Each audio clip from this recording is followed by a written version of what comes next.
Saan punta?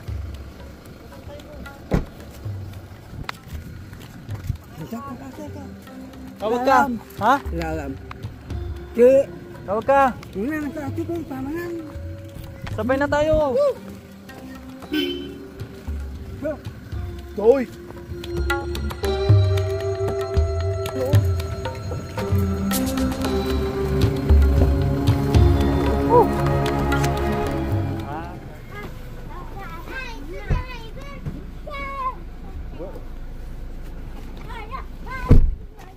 Si Kuya muna.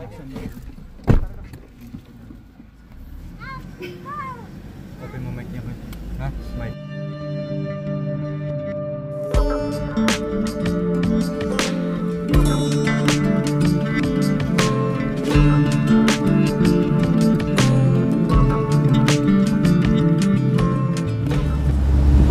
So ayan po mga kabayan, no? Nasa lubong natin bigla si Tatay Romy pababa. Nakarating na dito sa Baryo. sa mismong baryo po mga kabayan. Kasi nakita niyo po na ako ay nakabihis dahil umatin ako ng Aita Day. No? So tamang-tama po umakyat kami mga 11 AM po mga kabayan. Hindi ko na nga po pinatapos kasi po maghapon po yung kanilang program po mga kabayan. No, umakyat na kami. No, nagmamadali na kami umakyat mga kabayan. Tapos tamang-tama po kung saan paakyat kami sa mga kabayan, nasa lubong namin si Tatay Romy. May dala-dalang bag, no, and then naka-camouflage po mga kabayan. No, kaya sabi ko saan siya pupunta. Nagsinya siya, alis daw, alis. Ano nangyari? No, anong nangyari po mga kabayan? Buti nang nasa lubong namin kasi kami ay pupunta din dito sa bahay niya. No, sabi ko nga, doon ako magbibihis sa sasakyan pagdating namin doon sa tuktok ng bundok kung saan tinitirahan ni Tatay Romy. Din pagdating namin doon wala siya. Oh, nasaan na si Kuya Marwin na bilinan ko para dito sa mag-iina. No, para dito sa tatay at nanay niya mga kabayan. So ito yung mga last vlogs natin, no, yung mga previous videos natin mga kabayan. Ito yung pinag-usapan natin na maraming mga katanungan, mayroon tayong mga napapansin, no, nakikita talaga natin mga kabayan. Kahit kayo siguro nakikita nyo yung difference po nung si Tatay Romy lang ang nandiyan, tapos ngayon na nandiyan yung dalawang anak plus si Nanay Terry. Parang mga kabayan, parang merong nabago, merong nangyayari, no?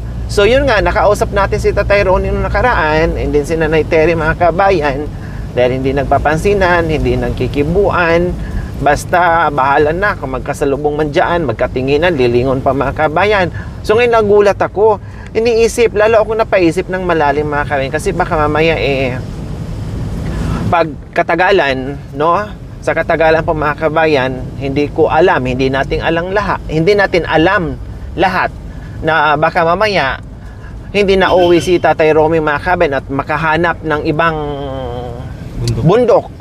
No, doon na naman siya magsimula magtayo ng bahay at hindi na naman natin mahanap. So ito yung pangamba mga kabayan na iniisip ko ngayon, paano ito? No, paano ito? Kaya nagiging palaisipan sa akin ngayon, lalong-lalo na ang layo na nito from bundok, bumaba na sa barangay, na nakarating na sa barangay. And then paano kung hindi namin nasalubong? 'Di ba? Saan siya pupunta? Hindi namin alam kung uuwi ba siya or hindi. Kasi ang layo na ng nilakad niya mga kabayan. First time namin at first time niya mga kabayan na bababa siya ng ganitong oras, and then may dala-dala siyang gamit. No, hindi natin alam kung saan siya pupunta. So ito yung natin mga kabayan ngayon. Ito yung problema natin ngayon na kailangan na naman problem solving na naman ito mga kabayan. Kung ano ang gagawin natin mga kabayan. Kasi ako'y nag-aalala dito. Sa ngayon, nasa lubong natin, yes, nasa lubong natin. Paano no? Kaya pala parang parang sinisilaban na yung puwet ko na gusto ko nang tumayo kahit nag-i-enjoy pa ako doon sa mga activities ng mga ng mga katutuwang aitas natin. Nag-i-enjoy sana ako doon. Gusto ko pa sanang manood ng mga sayaw, meron na mga pakuntis doon, may mga pakulo. Kaya lang parang hindi talaga ako mapakali na gusto ko nang umalis. Nagpaalam na ako ni Kapo mga kabayan, no? Kaya pala si Tatay Romy pababa din kasalukuyan. No, pababa din siya kasalukuyan mga kabayan. And then, nasalubong namin doon sa ibaba mismo sa may barangay na po. Ay, Diyos ko, ano nangyari? So, mamaya tanungin natin, no? Kasi nga, ito yung sinasabi natin, si Tatay Romy, parang napakaaga pa na sa tagal ng panahon po mga kabayan na mag-isa sa dyan, tapos biglang may kasama, parang nanibago. Nahirapan mag-adjust, hindi pa niya kaya na may kasama siya mga kabayan. Unang-una, kaya nga hindi siya nag-alaga ng mga aso't pusa kasi ayaw ng maingay. No, ayaw niya ng obligasyon. Gusto niya sarili lang niya ang nandiyan mga kabayan. And then, ngayon, na syempre may maingay na, meron na siyang iniintindi, may kasama na siya sa bahay, and then kanya-kanya ang attitude nila mga kabayan, parang nahirapan siya mag-adjust. So titinan natin mga kabayan kung ano nangyari. Mamaya kausapin natin ulit si Tatay Romy. Diyos ko, buti nang nasalubong namin. Diba? Nasalubong namin. Paano kung hindi? Hindi namin alam kung saan siya. So, saan ka? Hinahanap mo si Tatay? Alam ko sa mga limari. Ano? Ha? Anong kukunin mo? Ay, lakugat. Jinchi. Saan? Hindi. Balik ka ha? Mga kabayan, sinundo kami ni Kuya Bentot. Alam niyo po si Kuya Bentot, wala naman din siyang kumbaga kaya-kaya sila ni Tatay Romy pagdating sa halimbawa, paglalabas si Bentot, hala sige lalabas. Pag si Tatay Romy naman, hala sige aalis, parang ganun. No, pero pagdating sa ng bahay sa pagkain nila, no problem naman. Kasi bigayan naman silang dalawa kung hindi ito magluto si Kuya Bentot. Pero ngayon mga kabayan, no, at continue tayo doon sa sa pag-alis ni Tatay Romy mga kabayan, no, na ang layo na noon. Tapos nung tinanong namin, halos ayaw pa niyang sumakay mga kabayan, no, ayaw niyang makinig doon sa cameraman natin ni Mako at saka ni Jacoy. So ako na talaga bumaba, no, kasi dire-diretso talaga siya, ayaw niyang magpapigil. Ang ginawa ko, bumaba ako, no, nagmamadali akong bumaba mga kabayan, hinabol ko at napigilan ko. Buti na sumunod sa akin mga kabayan. Dahil kung hindi ko alam kung saan siya pupunta. Kaya mamaya mag-usap tayo doon. No, mamaya mag-usap tayo doon kasi ako'y nahabag dito. Nahanap na natin, nabuo na natin, natulungan na natin and everything. Tapos ang nangyari ngayon, si Tatay Romy, hindi na naman natin mahanap, mawala na naman ng ilang dekada. Ano yun? Matagpuan natin na ugod-ugod na siya. Paano na lahat ng tinulong, lahat-lahat and everything, hindi natin masundan kung saan. Buti sana kung alam natin na dyan lang pala siya magtayo sa kabilang bundok. No? Alam natin kung saan siya pupunta. Wala. Hindi nagpapaalam, walang komunikasyon. Diba? Kaya manghuhula tayo ngayon kung nagkataon. Manghuhula sana tayo ngayon kung nagkataon na hindi natin nasalubong. Diyos ko, thank you Lord, binigyan mo ako ng pakiramdam na gusto ko na para kong hinihila sa upuan ko, no? Tinapos ko lang talaga yung isang sayaw ng ating mga katutuwang aitas, pero gusto ko pa sana magstay kasi gusto ko manood ng manood, pero talagang parang tinutulak ako, hinihila ako, naaakyat na. Hindi ako nagkamali mga kabayan, iba yung pakiramdam ko, kinukutuban ako mga kabayan kumbaga. Kaya sabi ko, Kap, alis na ako. Ayun, ay, si Tatay Romy ang bumungad sa atin mga kabayan. Nagulat ako. Ano nangyari? Diyos ko mga kabayan, paano kaya ito? No, paano kaya? Pag-uusapan natin mga kabayan, no, kung anong dapat gawin natin. Manatili ba ang mga anak ni Tatay Romy dyan sa bahay? No? Na nadagdag si Kuya Marwin and Nanay Terry? Or kailangan na nilang lumabas sa bahay ni Kuya? Parang ganon. Kasi sila ni Kuya Bentot, mga kabayan, matagal na, 2 months, hindi naman nangyaring ganito. Hindi naman umaalis ito ng ganon-ganon, ng basta-basta. No? Pero ngayon lang talaga nangyari. Gaya ng sinabi ko, nahirapan pa si Tatay Romy mag-adjust dahil sa tagal ng panahon na mag-isa siya. And then biglang dumami. Ang number 1 dyan ay yung ingay. Plus, hindi pa sila magkakasundo ni Nanay Terry. No? Hindi nagpapansinan. Hindi nagkikibuan. Ang sinamarway naman din po, mga kabayan, ang pinagbilinan ko ay, ewan, maitanong ko rin kay Marwin mamaya. No? Kasi sabi ko, tingnan-tingnan mo sila. Kasi alam mo naman yung mga attitude nila. Noong nakaraan, o Marwin, pinakain mo na ba? Opo, sinabihan ko na, pero ayaw naman. No? Mamaya na daw, mamaya na, hanggat makalimutan na. Pero pag ako nagsabi, kain na tayo, kain na. Busog pa. Hindi busog. Kain na. Kasi anong oras na? No, antayin pa talaga na kung kailan malipasan ng gutom sa kakakain. Alam niyo po, mga kabayan, pag nandyan ako sa bahay nila, lahat ng gusto ko, sinusunod naman nila. No, yun ay para naman sa sarili ng mga kabayan. Lalong-lalo na is yung pagkain. Kasi ayaw ko yung pagkain na kung kailan gutumin sa kakain, mga kabayan. Siyempre, lalo na sa kanila, no, ay gusto ko sa tamang oras ay kakain po sa mga kabayan. Yan po yung lagi kong pinapaliwanag ni Kuya Marwin, na asikasuhin yung ulam, yung pagkain, o tulong-tulong sila. Kasi si Bentot marunong magluto, ito marunong magluto, katulad doon nakaraan si Tatay Ronnie ang nagsaing, or si Bentot ang nagsaing, si Tatay Ronnie ang nagluto ng gulay, yung papaya na nilagyan niyang lara ng asili, mga kabayan. Kaya bahala na po, mga kabayan, no, at anong mangyayari dito. Basta may gagawin muna ako dito, mga kabayan. Ang importante, nagkita-kita sila, no, at nagkasama sila sa maikling panahon. Nagkita-kita sila at malaya naman silang pumasyal-pasyal in everything. So lahat yan, himay-himayin natin yung, mga kabayan, kasi ang laki nitong bundok, ang lawak nitong kabundukan, mga kabayan, no? Kahit anong sigaw natin dito, mga kabayan, ni Tatay Ronnie, hindi tayo maririnig. Diyos ko, abutin tayo ng 10 taon, 1 dekada sa paghahalughog dito kay Tatay Romy kung nagkataon na aalis at titira sa ibang mas lalong liblib pa, no? Mas lalong malala pa dito, mga kabayan, yung pupuntahan niya. O, yun mga iniisip ko. Yun ang mga iniisip ko, mga kabayan. Lalo na ngayon, nadagdagan. Dahil mukhang lalayas na talaga. Aalis na talaga. No? Aalis na talaga.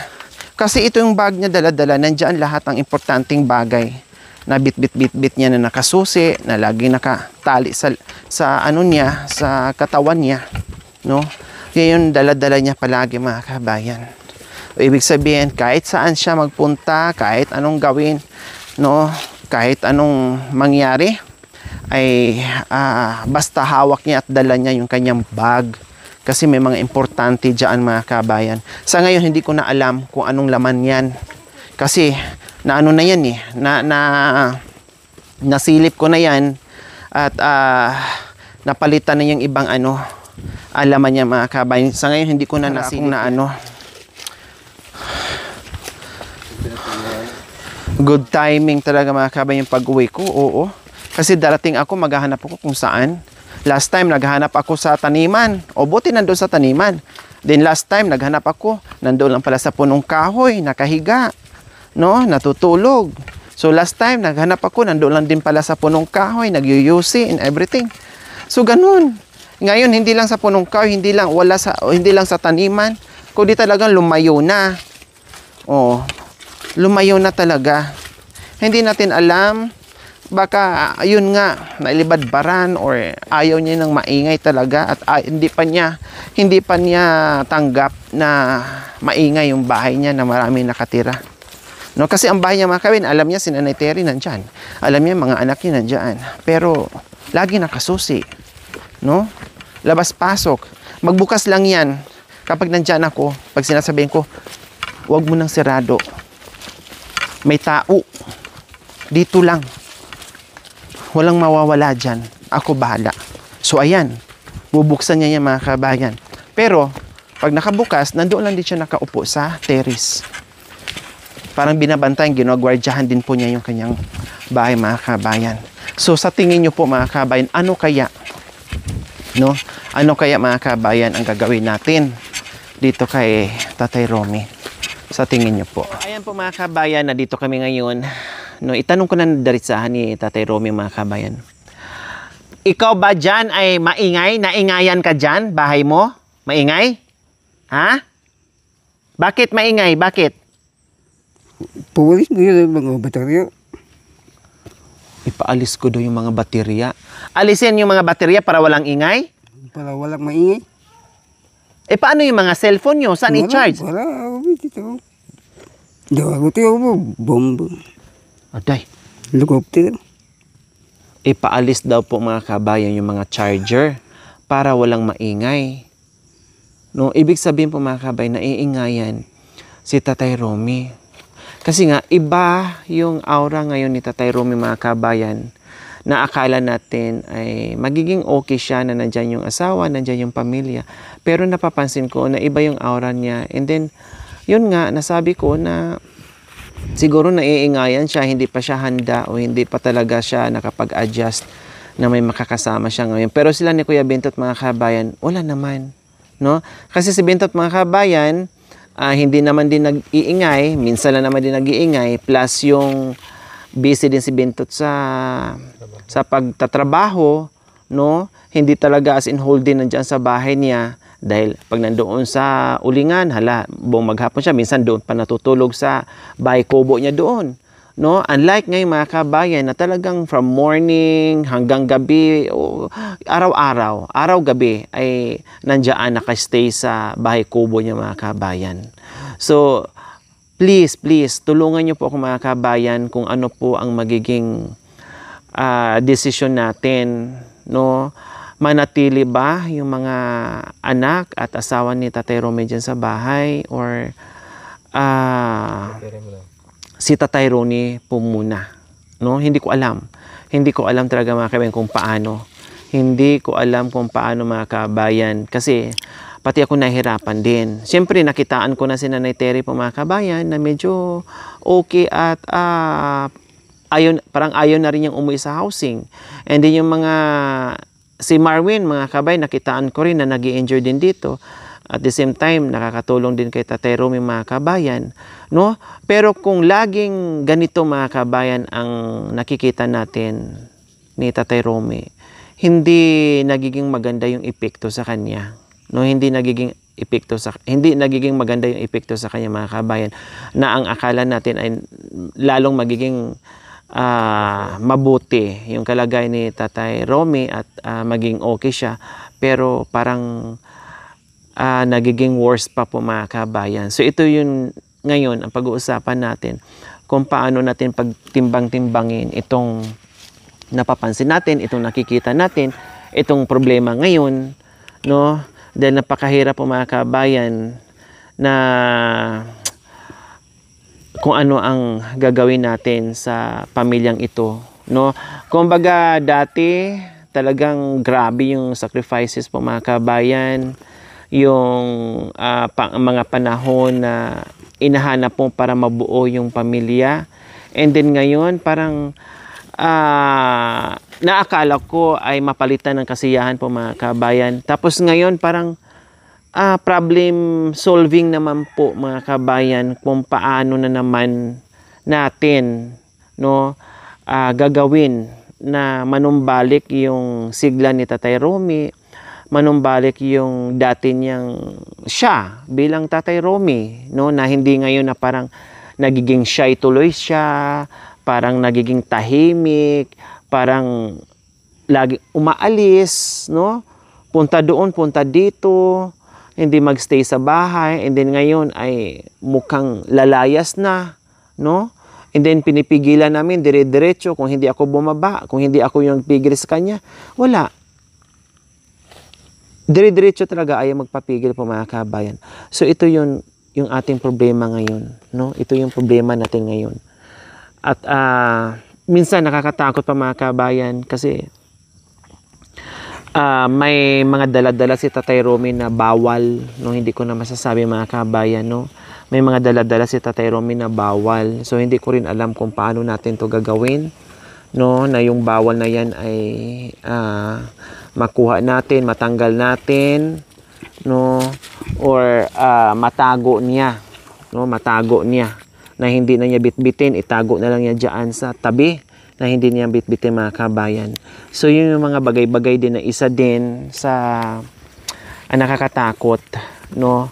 Baka mamaya ay syempre hindi natin alam mga kabayan dahil hindi rin natin alam yung isip ni Tatay Romy, no? Kaya marami akong inisip ngayon para tuloy akong nanumbalik doon na nag-iisip kung saan ko hanapin yung mga anak niya, kung paano ko sila pagsamahin, no? Parang ganun. Parang nanumbalik yung isipan ko noon mga kabayan na problemado ako kung paano ko sila pagsamahin, pagbatiin, no? Naging okay, nagkagusot ulit, tapos naging okay ulit, tapos nagkagusot ulit, parang palitan na lang mga kabayan. Naging okay, then nagsama sila, sama-sama sila, nagkita-kita sila, nagkita naman, nagkaroon ng problema. So nagkaroon ng problema, nagkaroon na naman sila ng kunting hindi nagpapansinan. And then inayos natin, tapos naging okay na ulit ngayon. Tapos eto na naman, no? Eto na naman tayo ngayon ay nagiging iba na naman, no? Iba na naman ang problema natin. Naging problema natin na ngayon si Tatay Romy na naman, no? Si Tatay Romy na naman and sa mga kasama niya sa bahay. So, ano kaya ang dapat nating gawin mga kabayan sa sitwasyon ngayon na paulit-ulit na lang na kumbaga palayo ng palayo si Tatay Romy. Buti lang kung nandiyan lang sa taniman, nandiyan sa puno ng mangga, no? At nandiyan lang na makikita mo. Yung problema natin, kapag lumayo na at nakalayo na, hindi natin alam kung saan natin hanapin. Kasi ang lawak nitong kabundukan mga kabayan, no? Hindi pa tayo maririnig. Oh. Siling niya, tanggalin yung baterya. Ang dami mo pang dalang dala-dalawa. Aday. Masama. Aday ko. Ayan. Masama. Masama. Masama? Saan? Maraming masama dyan? Wala namang gagalaw sa'yo kasi sabi ko sa kanila, mabait ka. Doon helicopter dito, masama. Marami helicopter? Wala Wala. Ako ang driver sa helicopter. Ako drive. Kaya madala-dala siyang dalawa mga kami kasi marami dong masama dyan. Wala namang masama. Ano lang niya, talagang sanay lang siyang ganyan. Parang isip niya na parang may gagalaw sa kanya pero wala naman. Kasi kilalang kilala, lalo na ngayon, na kilala na si Tatay Romy dito mga kabayan. Kanina nga, ang dami nagpa-picture sa akin dahil sa pamilya nito na kilala din nila yung mga pinapanood nila. Ano problema? Ano problema mo? Bakit panay alis-alis mo? Ha? Sabihin mo akin ano problema? Bakit panay alis-alis mo? Sabi mo kapon sa akin, magtanim tayo palay. Sabi mo pa sa akin, bili ako ng binhi, 2 sako na palay para itanim mo dyan. Oh. Labay mo. Ay, yung gandos na binunot natin, gawin nating binhi yun. Kasi, ililipat natin dito sa kabila. Iyak mo na. Panyali ko ng palay ito, gandos. Palitan natin ng palay? O, yun naman pala eh. Ikaw kasi nagsabi na, sabi ko sa iyo noon, yung mga gandos na mga maliliit na hindi na lalaki, tanggalin natin, gawin na natin ng binhi para ilagay natin doon sa tabi. Sabi mo, oo. Tapos, kung kailan na kita sinabi na magtanim na tayo ng gandos, ang sabi mo rin sa akin, wag na gandos, palitan natin palay. Pero sabi ko, huwag itapon yung gandos kasi sayang. Kahit magpalay tayo, nandoon pa rin yung gabi or yung gandos, itanim natin sa itaas kasi sayang. Itapon natin yung mga gandos, sayang. Napakasayang yun Oh. Kasi sabi mo, gusto ko palay lang dyan lahat. Palay, gandos, wala na. Sabi ko sa iyo, yung gandos, ilagay sa itaas. Maglinis ng bahagya, basta hindi masayang yung gandos natin eh. Anong gusto mo, palay? Anong gusto mo? Palay, gandos? Tanong mo na lang. Ha? Tanong mo na. O itanim nga natin yung gandos. Yung palay, wag na? Wag na palay? Mga natira doon, linisin natin. Tapos itanim natin gandos ha? Para tutubo, wala ng palay. Wag na magpalay? Sige. Nagbago naman ang isip ng mga kabayan. Pag si Bentot na naman mga kabayan. Tumago na palay. Ha? Tumago. Nagtago na ang palay? Tumago na ang palay.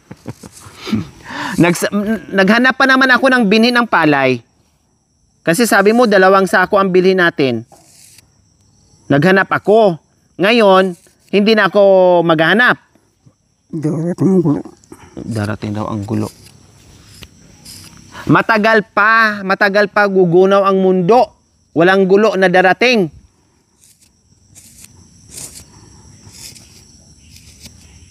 Ne? Tao na sila makiti. Ha? Tabang kurente. Ano? Tagalog. Ano? Tabang kurente. Tabalo. Ewan ko sa'yo. Tabalo, iwan ko sa'yo daw. Wala pa yung kanul, lumakatapali. Ha? Buri yung kanul, dakal yung pala. Gusto mo daw palay? Tamang kutangin. Sabi mo palay, ikaw nagsabi sa akin. Ang kapirasong damuhan natin doon, tapusin na lang natin yon. Tapos lahat ng maliliit na ano natin, kasi yung iba, maraming nalusaw ng mga gabi. Dahil siguro sa ulan, or hindi natin alam bakit maraming namatay.